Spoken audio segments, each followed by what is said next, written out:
Yang menarik tuh ini Bang kami buat itu ya. Sambo tenggelam ya. Ketika Sambo tenggelam, dia menarik berapa? 31 orang Bang. Iya. Satu gerbong. Ini di luar nalar saya. Walaupun saya yang pertama kali mengeluarkan isu obstruction of justice ya, menghalangi satu proses penegakan hukum, saya tidak menyangka bahwa hasil kerja Irsus itu menarik 31 orang.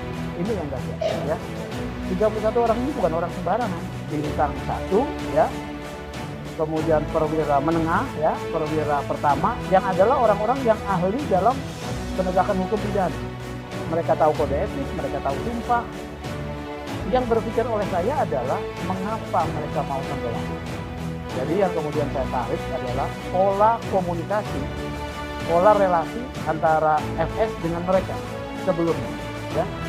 Pola relasinya ini dibangun atas dasar profesionalisme, ketaatan pada aturan atau kepentingan, gitu ya.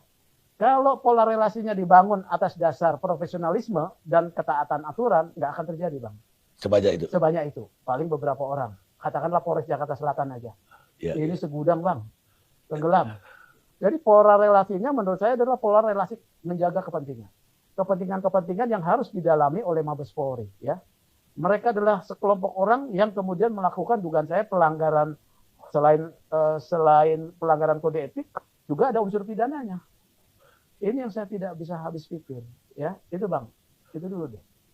Ya, memang itu jumlah yang terbawa ikut tenggelam itu banyak sekali dan itu juga masih ada kemungkinan ditambah ya. Kata ya polisi sendiri. Artinya ya merembet kemana-mana. Tapi kalau tanya pola tadi ya, dia kepala divisi. Kepala divisi itu kan punya memang banyak anak buah. Walaupun dalam hal ini ya ikut tenggelam juga dari Polda dan dari Polres.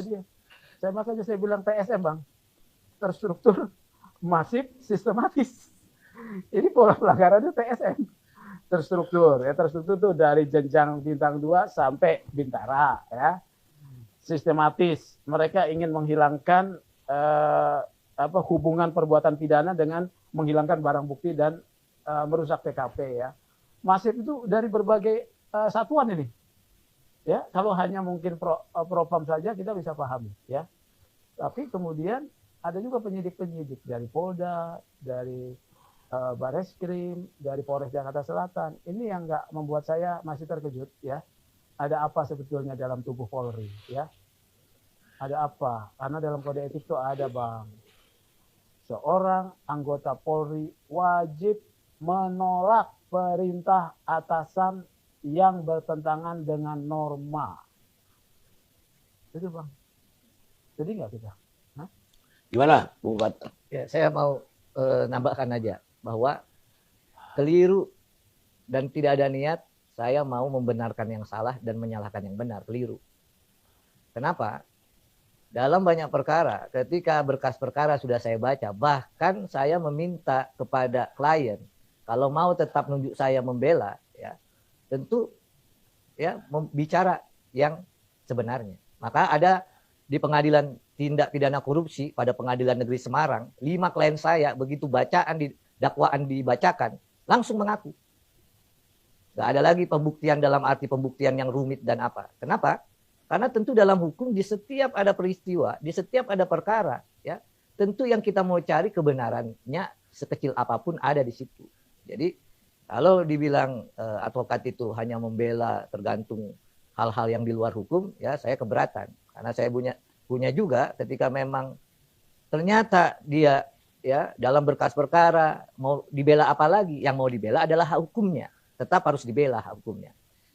Dan saya mau sampaikan juga ya tentu ini pihak penyidik ini berpengalaman lah begitu, seperti Bang Sugeng bilang ya ini sudah prosesnya udah maju betul begitu ya. Tentu harapannya nanti juga ya setiap pihak itu hak hukumnya dijamin gitu loh, hak hukumnya dijamin ya. Karena kalau hak hukumnya itu dijamin ya, baik keluarga korban, baik keluarga ya pihak tersangka terdakwa, itu bukan saya aja yang ngomong, tapi itu memang aturan mainnya, hukum acaranya begitu. Sebagai contoh tadi saya bilang, kalau dia ditetapkan tersangka, lalu nanti dia didakwa, ya dalam pembuktian di persidangan ya banyak loh terdakwa itu yang bebas, terdakwa itu yang lepas. Itulah gunanya ada advokat untuk menunjukkan ya bagaimana caranya menemukan dan kita sama-sama menguji ya kebenaran materialnya. Tapi saya setuju sama Bang Karni ya bahwa advokat itu memang harus menegakkan hukum walaupun lang itu runtuh. Saya setuju. Ya, ada tanggapan Pak Sri? Nah, saya setuju nih dengan apa? Saya justru mengambil apa yang disampaikan oleh Bang Patra ya untuk kepada tim sus ya. IPW meminta tim sus sungguh-sungguh melakukan satu pembuktian perkara ini, pemberkasan perkara dalam penerapan unsur-unsur pidana melalui satu pengumpulan alat bukti dan merangkai fakta ini dengan profesional ya. Supaya ya harapan masyarakat yang sudah besar ini itu dapat diwujudkan sampai pada putusan pengadilan ya. Karena kalau putusannya bebas, yang menjadi beban juga institusi polisi. Kami tidak mau juga bahwa institusi polisi juga karena tekanan publik ya, karena tekanan publik menjadi tidak cermat. Dan saya yakin tim sus yang terdiri dari para senior Polri ini memahami ini ya. Misalnya ya, ada kecurigaan juga bahwa Baradae itu setelah mundur pengacaranya dipengaruhi ya.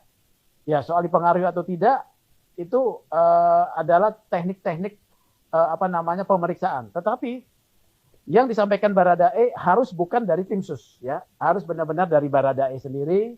Kemudian juga tim sus melakukan satu pembuktian yang baik, walaupun saya tahu ada kesulitannya Bang Karni. Barang bukti sudah banyak yang hilang gitu, ya. Tempat kejadian perkara sudah tidak bisa direkonstruksi ya. Seperti posisi tubuh itu seperti apa ketika ditemukan tidak dilakukan fotografi forensik ya. Pengambilan gambar dengan tepat, akurat gitu ya. Nah, inilah saya mendorong tim sus merespon tadi pernyataan Bang Patra, kita harus cermat ya supaya tidak miss pembuktiannya dan juga jaksa bisa menerima tanpa harus bolak-balik P19. Begitu, Bang. Ya. Artinya polisi pertaruhannya bagaimana dia betul-betul akurat dalam penyelidikan ini. Iya. Dan itu saya kira ya itu yang dilakukan menurut saya sekarang ini oleh pihak polisi.